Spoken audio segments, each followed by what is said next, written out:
Long ago in Ulster, there appeared a mysterious woman named Macha, swift as the wind and touched by the other world. No one knew where she had come from or that she was a goddess.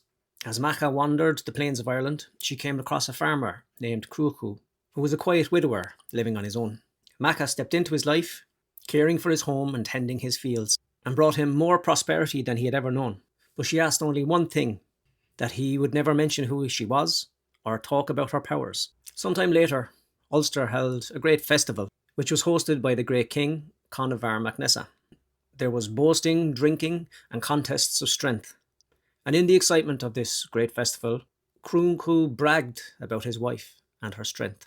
Cruachu, in a drunken state, talked about how his wife could beat the king's horses. The hall fell silent. The king was furious and demanded that this mysterious woman be brought before him. Macha was sent for and brought before the king, heavily pregnant with twins. The king demanded that Macha prove herself and race his horses in a race.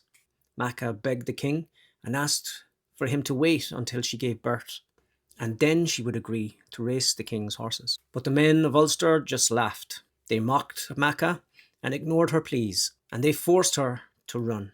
Macha stood at the starting line, belly swollen and birthing pains already rising within her.